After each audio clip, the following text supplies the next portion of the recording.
Centre बने।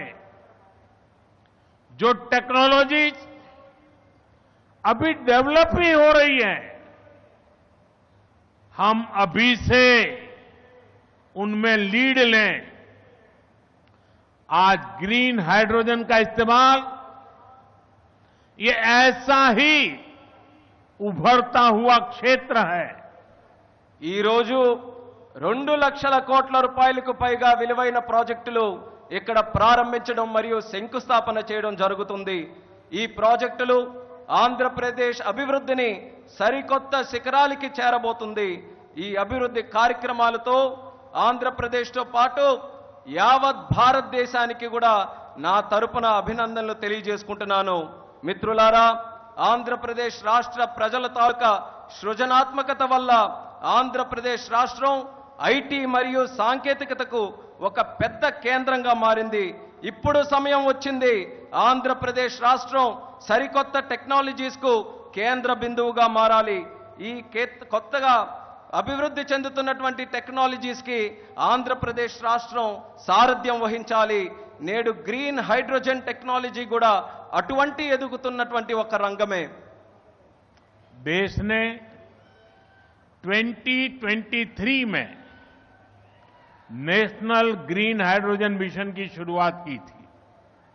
हमारा लक्ष्य है 2030 तक 5 million metric tons green hydrogen का प्रोडक्शन। इसके लिए शुरुआती चरण में 2 ग्रीन हाइड्रोजन हब स्थापित होंगे, जिनमें से एक हमारा विशाखापट्टनम है। దేశంలో 2023లో నేషనల్ గ్రీన్ హైడ్రోజన్ మిషన్ ను మనం ప్రారంభించడం జరిగింది. మా లక్ష్యం 2030 నాటికి 5 మిలియన్ మెట్రిక్ టన్నుల గ్రీన్ హైడ్రోజన్ ని మన దేశంలో ఉత్పత్తి చేయాలి. దీనికోసం ప్రారంభ దశలోనే 2 గ్రీన్ హైడ్రోజన్ ల్యాబ్‌ని మనం ఏర్పాటు చేయబోతున్నాం. అందులో ఒకటి మన విశాఖపట్నం నగరం అని తెలియజేస్తున్నాను. भविष्य में विशाखापट्टनम दुनिया के उन गिने चुने शहरों में होगा जहां इतने बड़े स्केल पर ग्रीन हाइड्रोजन प्रोडक्शन की फैसिलिटी होगी। इस ग्रीन हाइड्रोजन हब से अनेक जॉब अपॉर्चुनिटीज तैयार होगी। साथ ही आंध्र प्रदेश में मैन्युफैक्चरिंग इकोसिस्टम भी डेवलप होगा। साथियों, आज मुझे नक्कापल्ली में बल्क ड्रग पार्क प्रोजेक्ट का शिलान्यास करने का अवसर भी मिला है। आंध्र प्रदेश देश के उन 3 राज्यों में से एक है जहां इस तरह के पार्क की स्थापना की जा रही है। इस पार्क में मैन्युफैक्चरिंग और रिसर्च के लिए बेहतरीन इंफ्रास्ट्रक्चर तैयार किया जाएगा। इससे इन्वेस्टर्स का उत्साह बढ़ेगा और यहां की फार्मा कंपनियों को फायदा होगा। భవిష్యత్తులో పెద్ద ఎత్తున గ్రీన్ హైడ్రోజన్ ఉత్పత్తి చేసే నగరాలలో ఒకటిగా మన విశాఖపట్నం ఉండబోతుంది. ఈ గ్రీన్ హైడ్రోజన్ హబ్ ద్వారా అనేక ఉద్యోగ అవకాశాలు సృష్టించబడతాయి. దీంతో ఆంధ్రప్రదేశ్లో మ్యానుఫ్యాక్చరింగ్ వ్యవస్థ కూడా అభివృద్ధి చెందబోతుంది. మిత్రులారా, ఈ రోజు అనకాపల్లి పార్లమెంటులో ఉండే నక్కపల్లిలో బల్క్ డ్రగ్ పార్క్ కు కూడా శంకుస్థాపన చేసే అవకాశం నాకు కలిగింది. దేశంలో 3 రాష్ట్రాలలో ఈ తరహాలో పార్కులు ఏర్పాటు చేయబడుతున్నాయి. అందులో ఆంధ్రప్రదేశ్ ఉండడం నాకు చాలా ఆనందంగా ఉంది. ఈ పార్కులో మ్యానుఫ్యాక్చరింగ్ మరియు పరిశోధన కోసం అద్భుతమైన మౌలిక సదుపాయాలు ఏర్పాటు చేయడం జరుగుతుంది.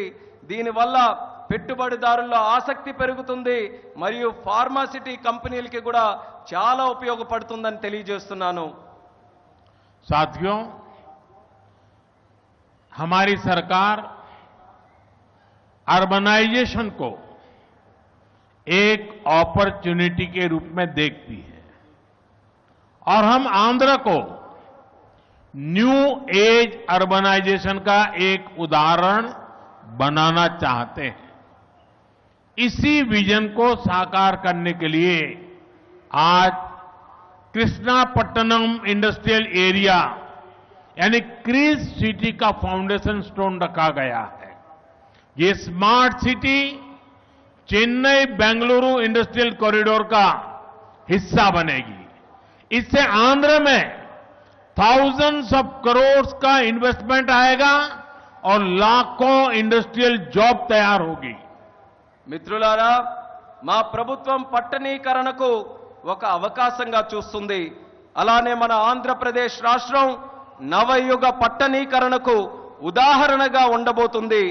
ఈ విజన్ సాకారం చేసేందుకు నేడు కృష్ణపట్నం ఇండస్ట్రియల్ ఏరియా అంటే క్రిస్ సిటీ శంకుస్థాపన కూడా చేయడం జరుగుతుంది. చెన్నై బెంగళూరు ఇండస్ట్రియల్ కారిడోర్లో ఈ స్మార్ట్ సిటీ ఒక భాగం అవ్వబోతుంది. ఆంధ్రప్రదేశ్లో దీని వల్ల వేల కోట్ల రూపాయలు పెట్టుబడులతో పాటు పారిశ్రామిక ఉద్యోగ అవకాశాలు కూడా పెరుగుతున్నాయని తెలియజేస్తున్నాను. साथियों, आंध्र प्रदेश को पहले से श्री सिटी के रूप में मैन्युफैक्चरिंग हब का फायदा मिल रहा है। हमारा प्रयास है कि आंध्र प्रदेश इंडस्ट्रियल और मैन्युफैक्चरिंग के क्षेत्र में देश के टॉप स्टेट्स में शामिल हो। मैन्युफैक्चरिंग को बढ़ावा देने के लिए हमारी सरकार पीएलआई जैसी स्कीम्स चला रही है। इसका परिणाम यह है कि आज कई प्रोडक्ट्स की मैन्युफैक्चरिंग में भारत की गिनती दुनिया के टॉप कंट्रीज में होने लगी है। మిత్రులారా, ఆంధ్రప్రదేశ్లో నేడు శ్రీ సిటీ రూపంలో తయారీ రంగం యొక్క ఉపయోగం ప్రజలకు అందుతుంది. మా ప్రయత్నం ఏంటంటే ఆంధ్రప్రదేశ్ రాష్ట్ర పారిశ్రామిక మరియు తయారీ రంగంలో దేశంలోనే అగ్రగామిగా నిలబడాలి.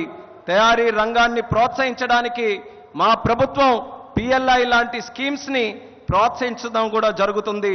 దీని ఫలితంగా నేడు భారతదేశం మొబైల్ తయారీ రంగంలో ప్రపంచంలోనే ఉన్నతమైనటువంటి ర్యాంకింగ్స్ లో స్థానం కూడా సంపాదించుకుంది.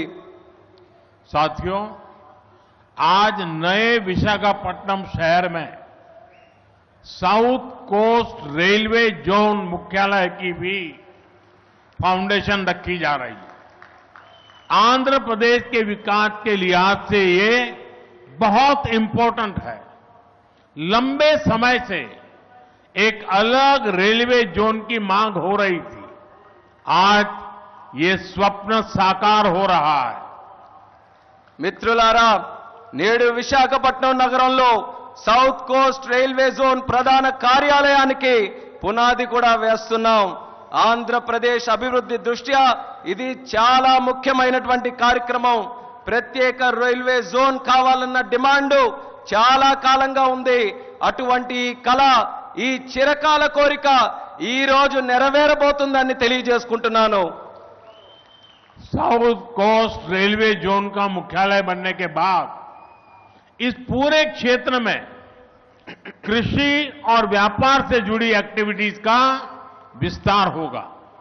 इसके अलावा टूरिज्म क्षेत्र और लोकल इकोनॉमी को भी प्रगति के नए अवसर मिलेंगे। సౌత్ కోస్ట్ రైల్వే జోన్ యొక్క ప్రధాన కార్యాలయం అయిన తర్వాత మన ఉత్తరాంధ్ర ప్రాంతంలో వ్యవసాయం మరియు వ్యాపారానికి సంబంధించి కార్యకలాపాలలో విస్తరణ జరగబోతుంది. ఇంతే కాకుండా పర్యాటక రంగం మరియు స్థానిక ఆర్థిక వ్యవస్థకు కూడా కొత్త అవకాశాలు లభిస్తాయని తెలియజేస్తున్నాను. आज यहां कनेक्टिविटी से जुड़े थाउजेंड्स ऑफ करोड़ के प्रोजेक्ट्स का उद्घाटन और शिलान्यास भी हुआ है।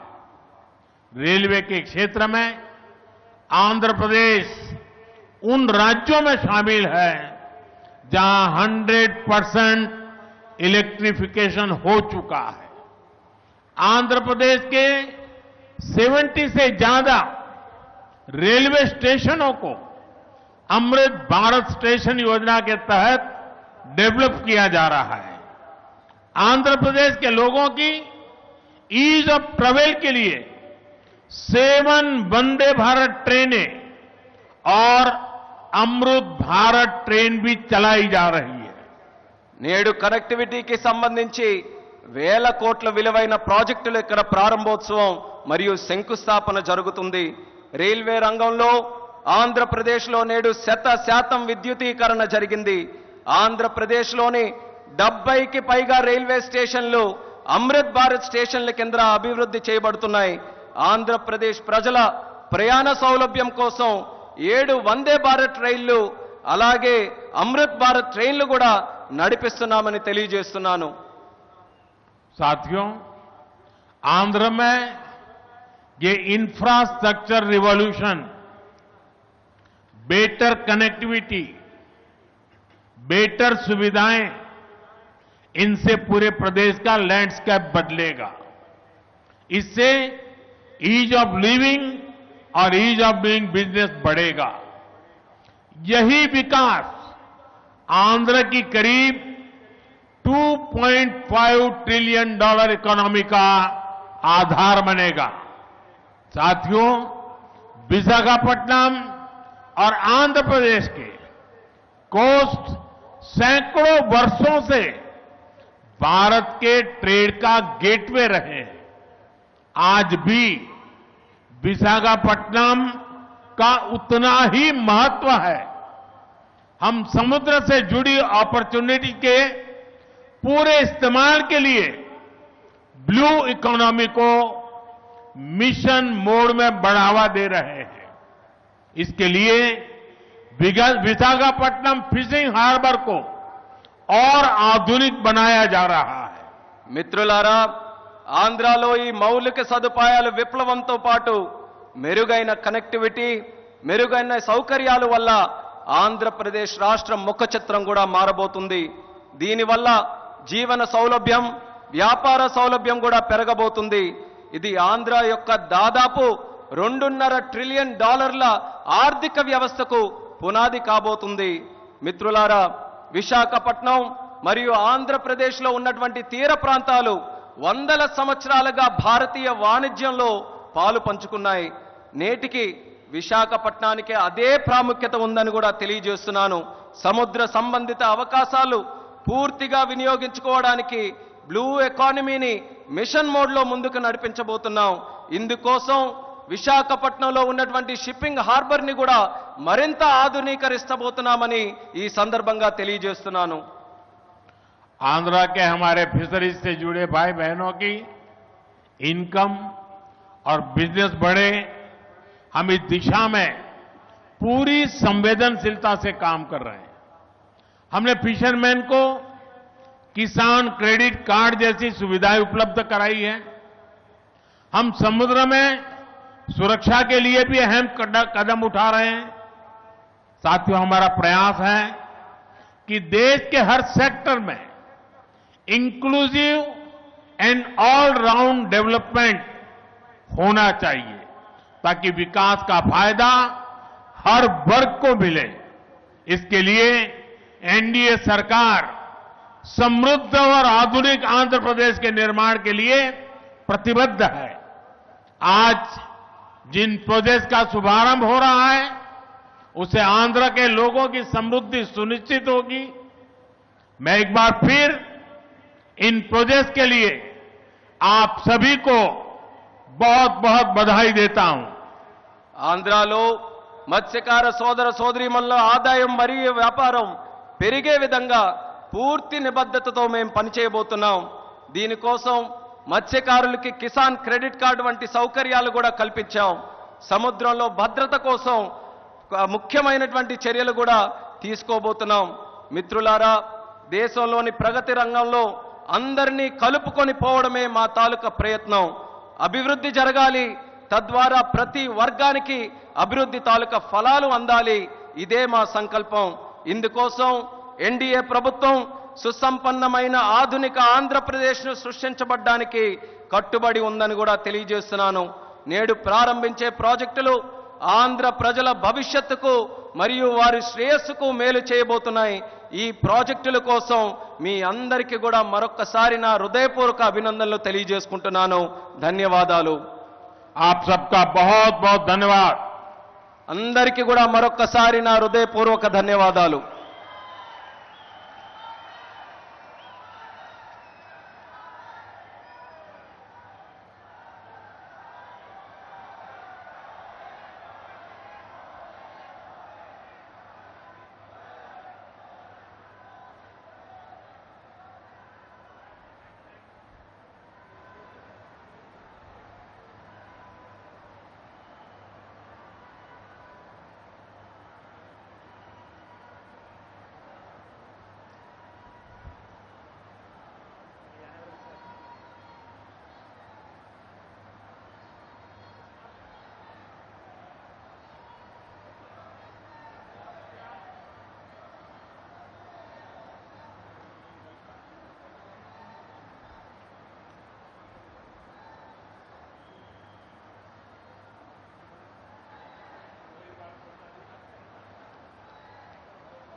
ఫార్ములా ఈ కార్ రేసు కేసులో ఏసీబీ విచారణకు కేటీఆర్ న్యాయవాదిని తీసుకెళ్లేందుకు హైకోర్టు అనుమతించింది. అయితే కేటీఆర్ దర్యాప్తు అధికారి కనిపించేలా న్యాయవాది మరో గదిలో కూర్చోవాలని ఆదేశించింది.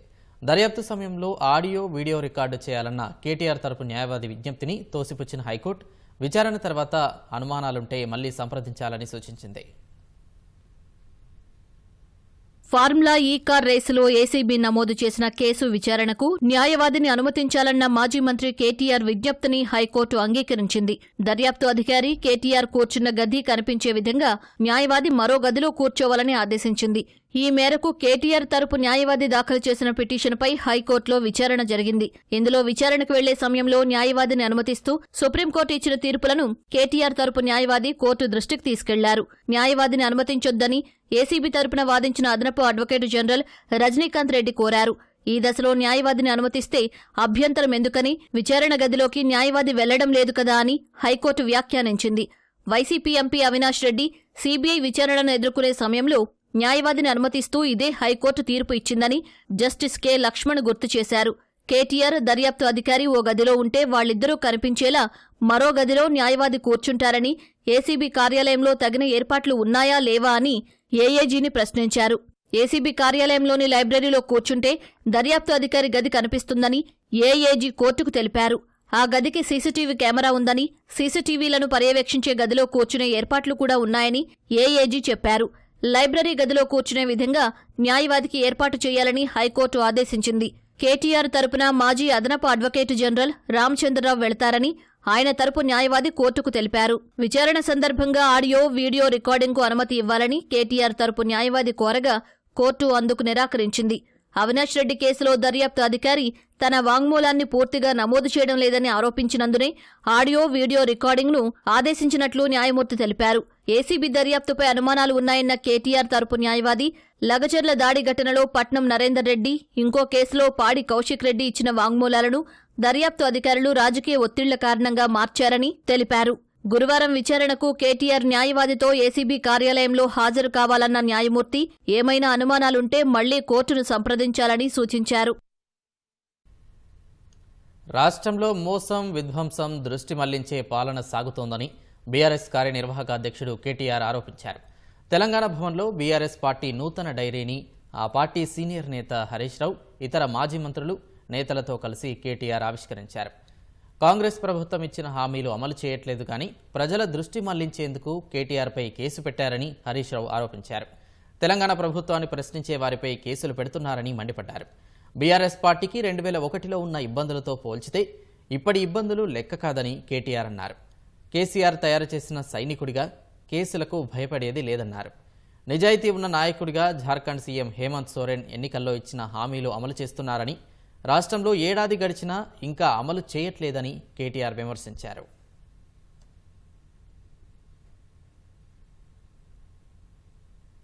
హైడ్రా బాధితులు వచ్చి ఇల్లు కూలిపోతుంటే ఏడ్చిలు చూడు, వాళ్ళ ఇబ్బంది ముందు మనది ఏమి ఇబ్బంది? ఇవాళ లగచర్లలో రైతులు భూములు ఇవ్వకపోతే తీసుకుపోయి 40 రోజులు గిరిజన రైతులను జైల్లో పెట్టిన చూడు, వాళ్ళ ఇబ్బంది ముందు మనది ఏమి ఇబ్బంది. కాబట్టి కేసులు అనేది అసలు ఇష్యూయే కాదు.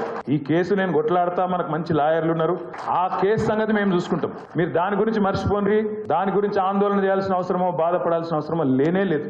మీరు చేయవలసింది, మనం చేయవలసింది బీఆర్ఎస్ పార్టీగా తెలంగాణ ప్రజలకు ఒక రక్షణ కవచం లాగా నిలబడి ఈ మోసపూరిత కాంగ్రెస్ ప్రభుత్వం యొక్క భరతం పట్టే విధంగా ముందుకు పోదాం. ఏమన్నా సంక్షేమ పథకాలు ఏమైనా నాయన అంటే డబ్బులు లేవు అంటాడు. ఈయన కుటుంబ సభ్యుల భూముల కాడికి 1000 కోట్లు ఖర్చు పెట్టి 6 లైన్ రోడ్ వేస్తా ఉన్నాడు కలవకుర్తి దాకా. అంటే బడా కాంట్రాక్టర్లకు పైసలు ఇవ్వడానికి, ఢిల్లీకి కమిషన్లు పంపడానికి మాత్రం నీకు పైసలు వస్తాయి.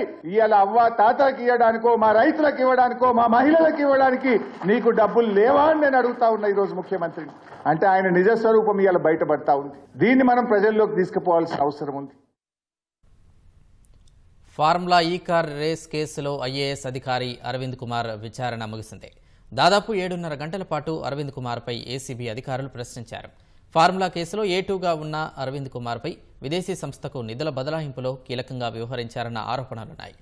అరవింద్ కుమార్ తన పరిధిలోని హెచ్ఎండిఏ నుంచి ఫార్ములా ఈ ఆపరేషన్స్కు HMDA chief executive BLN Reddy ద్వారా నిధులు బదిలీ చేయించారన్న ఆరోపణలపై ఏసీబీ విచారించింది. నిధుల బదిలీలో ఏస్ నెక్స్ట్ జెన్తో జరిగిన ఒప్పందాలపైన ఆరా తీసింది. ఇదే కేసులో బిఎల్ఎన్ రెడ్డిని సైతం ఈడీ విచారిస్తోంది. ఫార్ములా ఈ కార్ రేస్ కేసులో మనీ లాండరింగ్ కింద ఈడీ దర్యాప్తు చేస్తోంది.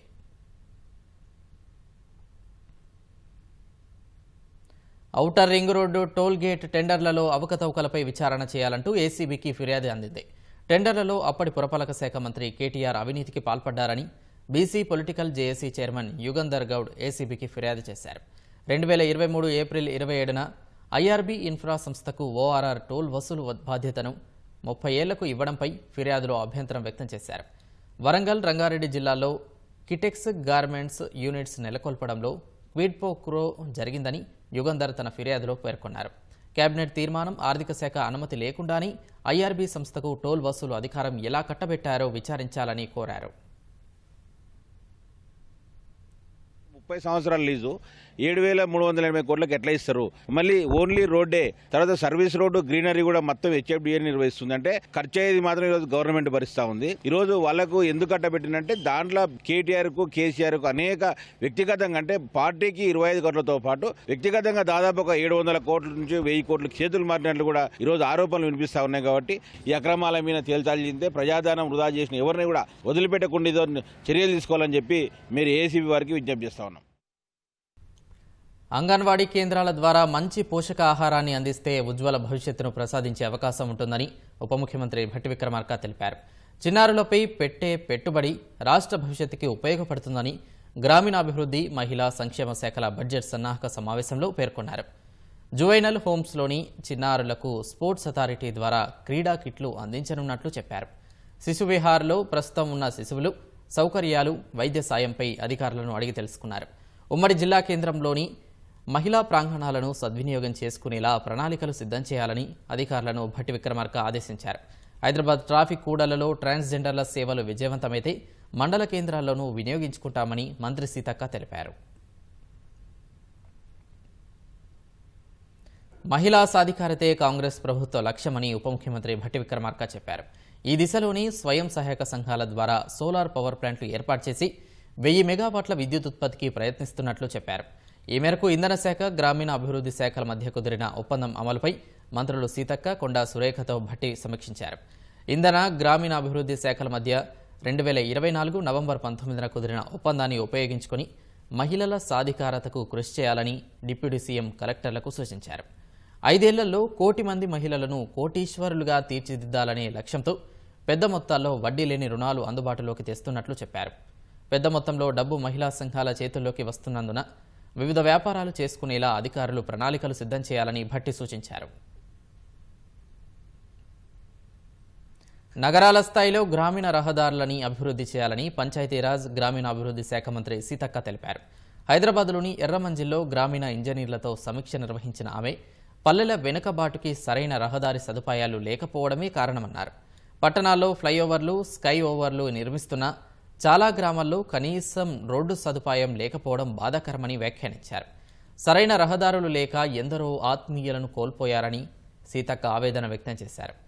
సీఎం ఆదేశాలతో 2,600 కోట్లతో గ్రామీణ రహదారులు నిర్మిస్తున్నామని, రోడ్ల నిర్వహణకి 1,600 కోట్లు ఖర్చు చేస్తున్నట్లు సీతక్క వివరించారు.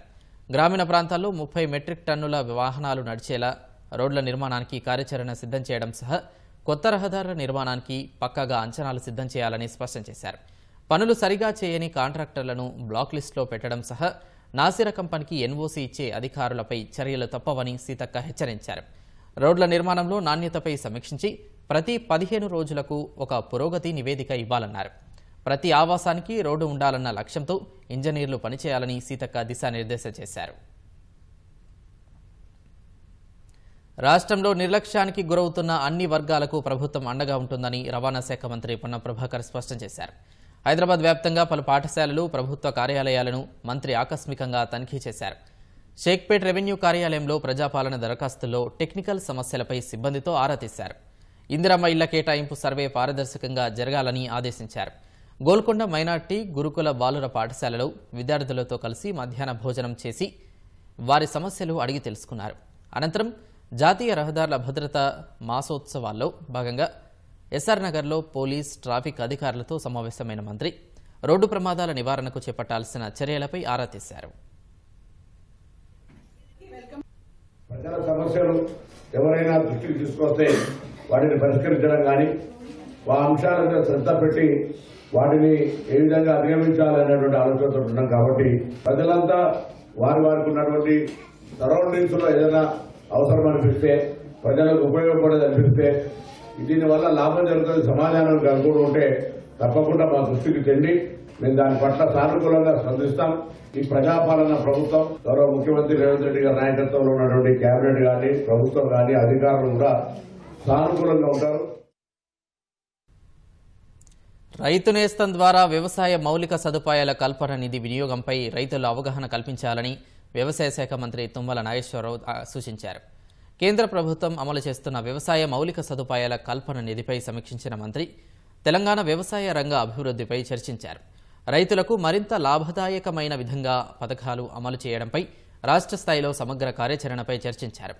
అగ్రికల్చర్ ఇన్ఫ్రాస్ట్రక్చర్ ఫండ్ పథకం అమలులో జాతీయ స్థాయిలో 2వ స్థానంలో నిలిచిందని రాష్ట్ర ప్రాజెక్టు అధికారి భుజంగరావు ప్రస్తావించారు. అగ్రికల్చర్ ఇన్ఫ్రాస్ట్రక్చర్ ఫండ్ పథకం కింద ఇప్పటివరకు కేంద్రం నుంచి రాష్ట్రం 3,046 కోట్లు నిధులు పొందినట్లు అధికారులు వివరించారు. ఆ నిధులతో 2,246 మౌలిక సదుపాయాల యూనిట్లు ఏర్పాటు చేసినట్లు తెలిపారు. మౌలిక సదుపాయాల అభివృద్ధి ద్వారా రైతుల ఆదాయం పెంచడంలో మరిన్ని విజయాలు సాధించగలమని మంత్రి తుమ్మల పేర్కొన్నారు.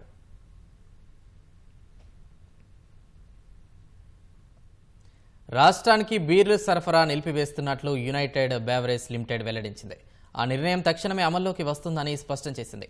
గడిచిన 2 నెలలుగా బీర్ల ధరలు పెంచకపోవడం వల్ల తీవ్రంగా నష్టపోతున్నట్లు పేర్కొంది. 2019 నుంచి ఇప్పటి వరకు బీర్ల ధరలు పెంచలేదని ఆందోళన వ్యక్తం చేసింది. రాష్ట్రంలో వినియోగిస్తున్న బీర్లలో 88% యునైటెడ్ బెవరేజ్ సరఫరా చేస్తున్న కింగ్ ఫిషర్ బీర్ ఉన్నట్లు పేర్కొంది. ప్రతి ఏడాది తాము సరఫరా చేసే బీర్ల సరఫరా ద్వారా ప్రభుత్వానికి 4,500 కోట్ల ఆదాయం వస్తున్నట్లు వివరించింది. ఉన్నపలంగా యునైటెడ్ బీర్లు సరఫరా నిలిపివేస్తున్నట్లు ఎక్సైజ్ శాఖ డైరెక్టర్కి సమాచారం ఇవ్వడంపై ప్రభుత్వం ఆరా తీసింది. రాష్ట్రానికి 80% పైగా సరఫరా అయ్యే కింగ్ ఫిషర్ బీర్లు ఆగిపోవడంపై ప్రభుత్వం సమాలోచనలు చేస్తున్నట్లు తెలుస్తోంది.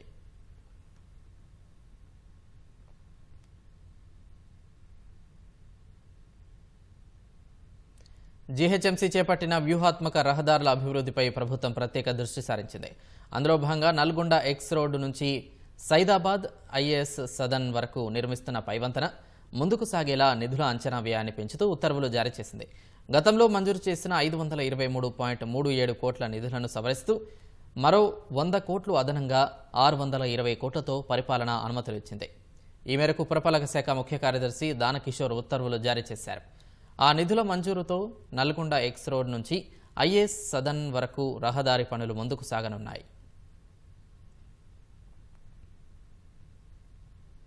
కాంగ్రెస్ ప్రభుత్వం రైతులకు ఇచ్చిన వాగ్దానాలను విస్మరించిందని బీజేపీ కిసాన్ మోర్చా రాష్ట్ర అధ్యక్షుడు శ్రీధర్ రెడ్డి ఆరోపించారు.